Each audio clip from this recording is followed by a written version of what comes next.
அனைவருக்கும் வணக்கம். இன்றைக்கு இந்த பதிவில் பிசிர் ஆந்தையார் என்ற புலவரை பற்றி பார்க்க போகிறோம்.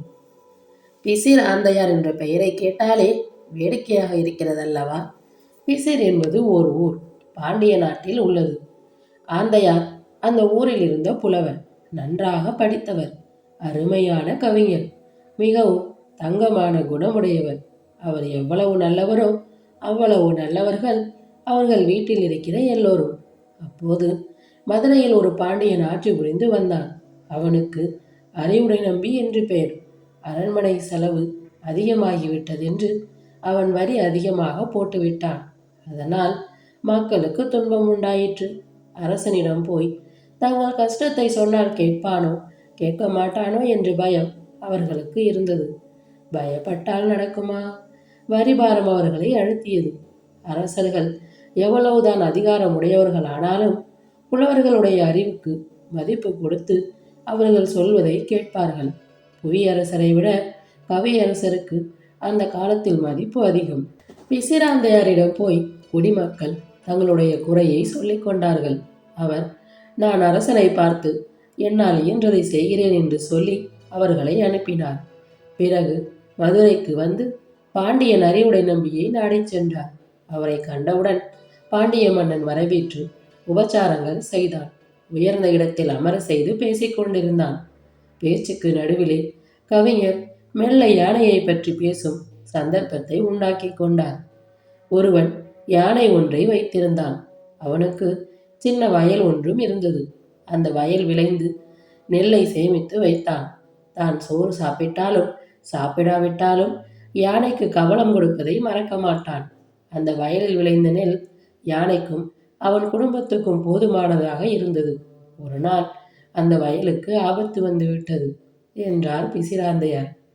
என்ன ஆபத்து என்று பாண்டியன் கேட்க, அது யானையினாலேயே வந்த ஆபத்து என்றார் புலவர். பழையின யானைதானே என்று பாண்டியன் சொல்ல, ஆமாம், பழையின யானைதான். அதற்கு என்னவோ ஒரு நாள் உற்சாகம் உண்டாகிவிட்டது. வயலில் விளையும் நெல்லை அறுத்து வந்து சோறாக்கி ஆண்டு முழுவதும் கொடுத்து வந்தது பிடிக்கவில்லை போல் இருக்கிறது. நேரே வயலில் புகுந்து விட்டது என்றார் புலவர். அப்புறம் என்று பாண்டியன் கேட்க, அப்புறம் என்ன, ஒரே குழப்பம்தான். வயல் முழுவதையும் அழித்து விட்டது. அதுவாவது வயலில் இருந்த பயிர் முழுவதையும் தின்றதா? இல்லவே இல்லை. அதன் வாய்க்குள்ளே போனதை விட காலால் துகைப்பட்டு அழிந்ததுதான் அதிகம் என்றார் புலவர்.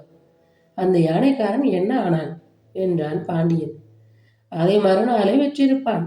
அவனை பற்றி நமக்கு கவலை இல்லை. யானையாவது விலங்கினம். அறிவுடையவர்கள் அந்த யானையை போல் நடந்து கொண்டால் எவ்வளவு துன்பம் உண்டாகும் என்பதை எண்ணி பார்க்கிறேன் என்று புலவர் சொன்னார். நீங்கள் சொல்வது எனக்கு விளங்கவில்லையே என்று கேட்டான் அரசன். அரசர்கள் யானைக்கு சமமானவர்கள். குடிமக்கள் வயலை போன்றவர்கள்.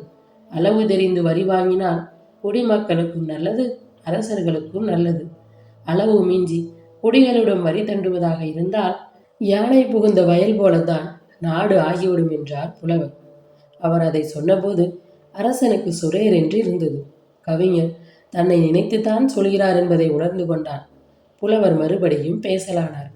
அரசன் நல்லவனாக இருந்தாலும் உடனிருக்கும் மந்திரிகள் அவனை கெடுத்து விடுகிறார்கள். வரி போடலாமா என்று அரசன் கேட்டால் தாராளமாக போடலாம் என்று தலையாட்டுகிறார்கள் குடிகள். அந்த அரசனை அண்டுவதற்கு பயப்படுகிறார்கள் என்று சொல்லி நிறுத்தினார் அவர். பாண்டியன் தான் செய்த பிழையை உணர்ந்து கொண்டான். புதிதாக போட்ட வரியை நீக்கிவிட்டான். புலவருடைய புகழ் தமிழ்நாடெங்கும் பரவியது. சோழ காட்டில் உறையூரில் கோப்பெருஞ்சோழன் என்ற அரசன் ஆண்டு வந்தான்.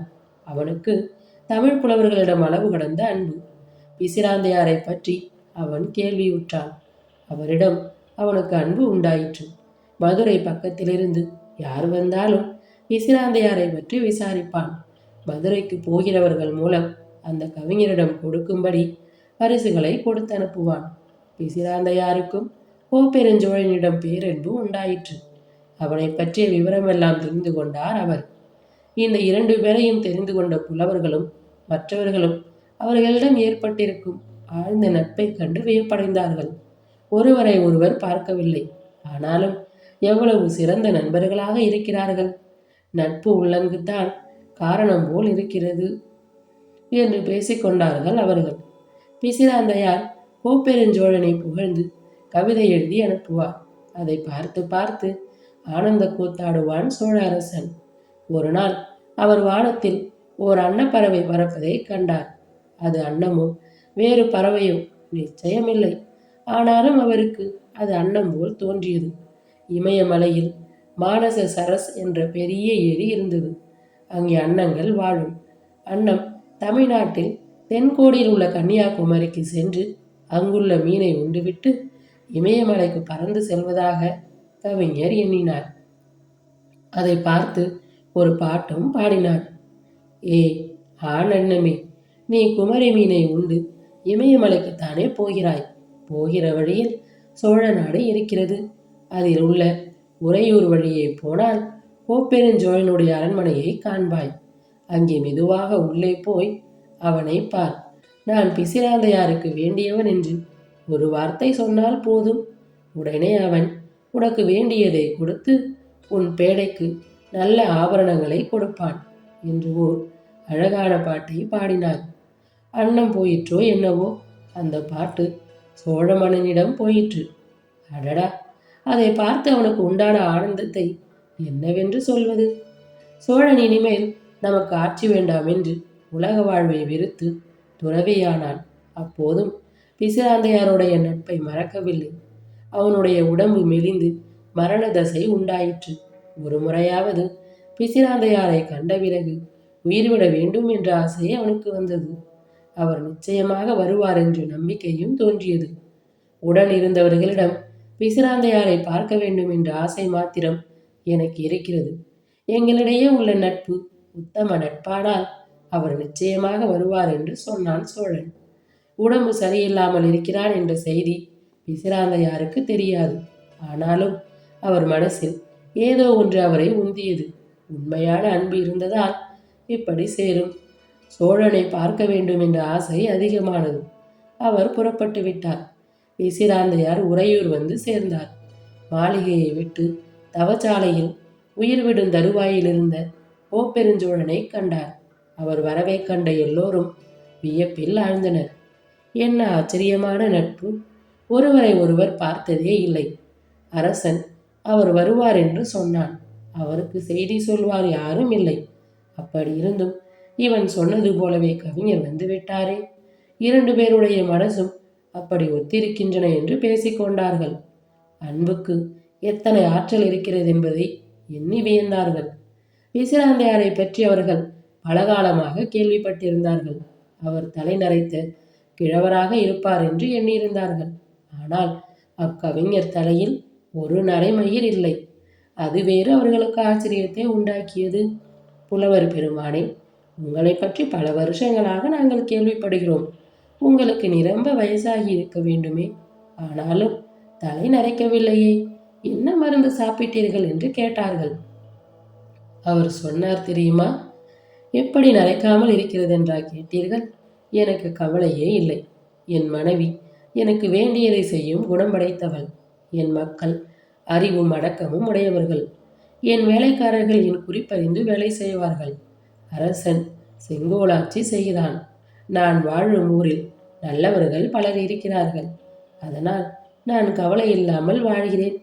கரைக்காமல் இருப்பதற்கு இதுதான் காரணம் என்றார் புலவர்.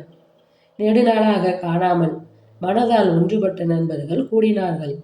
சோழன் அவரிடம் கடைசி விடையை பெற்றுக்கொண்டான். உலக வாழ்வை நீத்தான். நீ முன்னே போ, நான் பின்னே வருகிறேன் என்று புலவர் சொன்னார். உடம்பு 2, உயிர் 1 என்று சொல்லும்படியாக இருந்தது அவர்களுடைய நட்பு. தம் நண்பன் இறந்ததை கண்ட புலவர் அவன் இல்லாத உலகத்தில் வாழ விரும்பவில்லை. விரதமிருந்து உயிர் நீர்த்தார். அதை கண்டு 3வது முறையாக புலவர்கள் ஆச்சரியப்பட்டார்கள். நட்பென்றால் இதுவல்லவா உத்தமமான நட்பு என்று மக்கள் எல்லோரும் பாராட்டி வாழ்த்தினார்கள். இத்துடன் இந்த கதை நிறைவுற்றது. அடுத்து வரும் பதிவில் மற்றும் ஒரு நல்ல கதையுடன் சந்திப்போம். நன்றி, வணக்கம்.